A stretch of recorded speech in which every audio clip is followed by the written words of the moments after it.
Welcome to our channel instrumentation question and answer professional. आज हमारा session है calibration of the control valve with the analog positioner के एक control valve को analog position के साथ कैसे कैलिब्रेट किया जाता है। आज हम इसके बारे में जो है वो डिस्कस करेंगे। तो चलें, आज का सेशन स्टार्ट करने से पहले सबसे पहले आपसे गुजारिश है कि अगर अभी तक आपने हमारा चैनल सब्सक्राइब नहीं किया तो अभी कर लीजिए और साथ ही साथ बेल आइकन के बटन को भी प्रेस कर दीजिए ताकि हमारी हर आने वाली video from instrumentation question and answer से सबसे पहले आप तक पहुंचे, जो कि आपके प्रोफेशन को इम्प्रूव करे। प्रोफेशनल अगर special video regarding instrumentation question and answer के आप हमारे चैनल पर देखना चाहते हैं तो आप हमारे चैनल को ज्वाइन कर सकते हैं। चलें प्रोफेशनल बढ़ते हैं हम आज के सेशन की तरफ। आज का हमारा सेशन है, टॉपिक है आज का हमारा कि कंट्रोल वॉल की कैलिब्रेशन करनी है हमने इलेक्ट्रोन्यूमेटिक पोजीशन के साथ। ये हमारे पास एक आयरा कंपनी का पोजीशनर है, एक कंट्रोल वॉल है हमारे पास। इसकी कैलिब्रेशन हमें करने के लिए ये जो है वो टेस्ट इक्विपमेंट्स की हमें ज़रूरत पड़ेगी। इसमें एक हमें करंट सिमुलेटर रिक्वायर्ड होगा और जो है वो 24 वोल्टेज डीसी सप्लाई रिक्वायर्ड होगी और एयर सप्लाई प्रेशर और एयर सेटअप जो है वो रिक्वायर्ड होगा। तो प्रोफेशनल कैलिब्रेशन करने के लिए सबसे पहले जो है वो हम इसका एयर सेटअप इसका जो है वो मेंटेन करेंगे। एयर सेटअप इसका 2.5 kg से लेकर 3.5 kg तक है। इससे ज़्यादा प्रेशर आपने इंक्रीज नहीं करना। इससे हटकर अगर कोई भी और कंट्रोल वॉल है उसका कितना सप्लाई प्रेशर है, आपने डाटा शीट में कंट्रोल वॉल की जो डाटा शीट है वो स्पेसिफिक कंट्रोल वॉल की, उसमें आपने देखना है कि इस कंट्रोल वॉल की सप्लाई जो है वो कितनी है, उस पोजिशनर की सप्लाई कितनी है। उससे ज़्यादा सप्लाई आपने एडजस्ट नहीं करनी। अभी प्रोफेशनल उसके बाद आपने जो इसका जो है वो पोजीशनर का कवर जो है वो ओपन कर लेना है। आपने 24 वोल्ट डीसी सप्लाई जो है वो इसको अप्लाइड कर देनी है। उसके बाद आपने अपना करंट जो सिमुलेटर जो है वो आपने इसको जो है वो कनेक्ट कर देना है। अभी सबसे पहला स्टेप आप क्या करेंगे कि आपने जो है वो इसको 4 मिलियम्स देने हैं। आपने 4 मिलियम्स देने हैं इसको। जो ही आप 4 मिलियम्स देंगे, जो एरा पोजीशन कंपनी का जो पोजीशनर है इसमें डिफ़ॉल्ट सेटिंग रहती है कि ये वॉल जो है वो 20% तक जो है वॉल ओपन हो जाता है। तो इसको हम एडजस्ट करेंगे। अब एडजस्ट कैसे करेंगे कि ये हमारे जो हैं हम दिखा लेते हैं कि आपको ये पार्ट्स हैं जो इस पोजीशनर के, इसमें ये हमारी ज़ीरो एडजस्टमेंट है। हम इस ज़ीरो एडजस्टमेंट से जो है वो कंट्रोल वॉल को ज़ीरो पोजीशन पर लेके आएंगे और फिर उसके बाद हम क्या करेंगे, अपने सिमुलेटर से 20 मिलियम जो है वो इसको अप्लाई करेंगे। यानी हम 20 मिलियम यानी कि 100% सिग्नल। तो हमने 100% सिग्नल जो है वो उसको अप्लाई करना है और हमें देखना है कि हमारा कंट्रोल वॉल जो है वो 100% ओपन हुआ या नहीं। अगर नहीं हुआ तो ये हमारी स्पैन सेटिंग है। इस स्पैन सेटिंग से आपने जो है वो इसको 100% ओपनिंग इस कंट्रोल वॉल की एडजस्ट करनी है, ठीक है। और फिर इसके बाद आपने क्या करना है, आपने यानी कि वापस 4 मिलियम्स इसको अप्लाई करने हैं। तो आपका कंट्रोल वॉल जो है वो ज़ीरो पोजीशन पे आ जाएगा, क्लोज पोजीशन पे आ जाएगा। फिर आपने 20 मिलियम्स अप्लाई करने हैं तो कंट्रोल वॉल जो है वो 100% ओपन होएगा। ये आपने कंफर्म करना है कि हमारी वॉल की पोजीशन जो है वो कंफर्म हो जाए।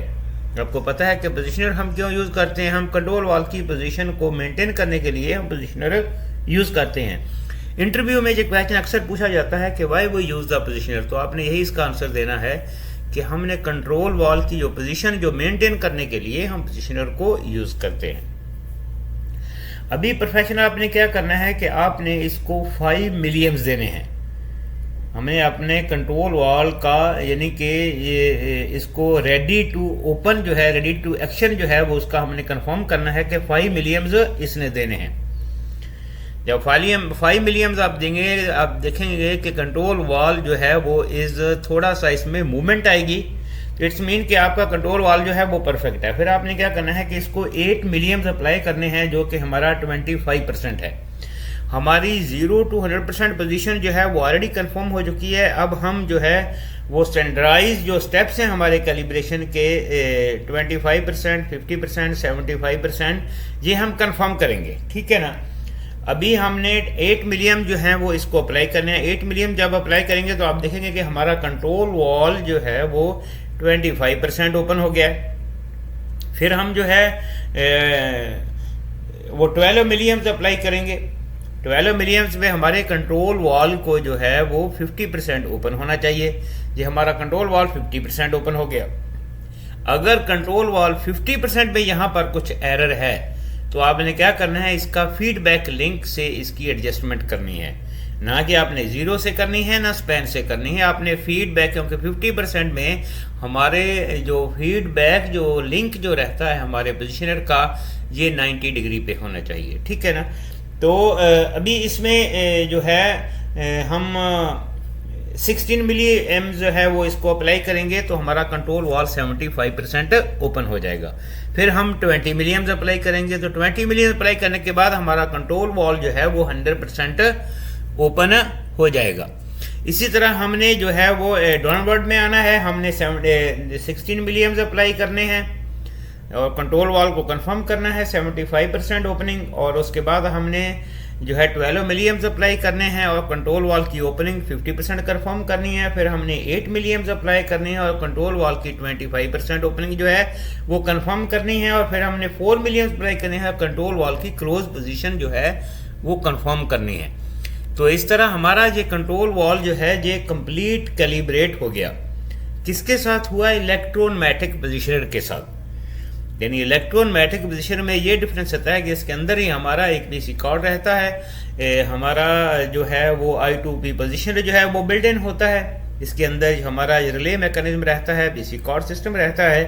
तो ये सारा से हमने इसको क्या देना है, हमने आउटर से इसको सप्लाई देनी है, जो हमारे जो इलेक्ट्रॉनिक बोर्ड जो है वो उसको जो है वो नॉर्मलाइज करेगा, और हमारा जो I2P पोजिशनर जो है जो उसको जो है वो हेल्दी करेगा, एक्टिवेट करेगा, ताकि हम जो ही जो है वो इसको सिग्नल अप्लाई करें। जो हम 4 to 20 मिलियम्स की फॉर्म में सिग्नल अप्लाई कर रहे हैं तो हमारा कंट्रोल ये पोजिशनर जो है वो आउटपुट परफॉर्म कर सके।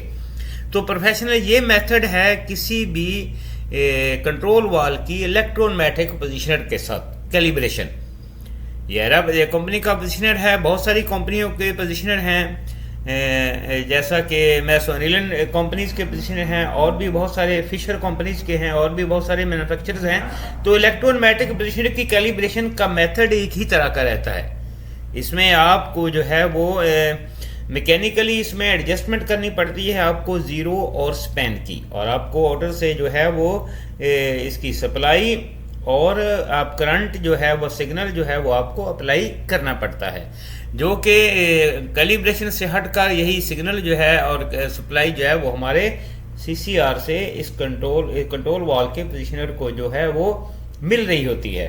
तो उम्मीद करते हैं कि ये आज का सेशन आज के लिए आपके लिए बहुत ही हेल्पफुल होगा। तो मिलते हैं नेक्स्ट वीडियो में। Have a nice day.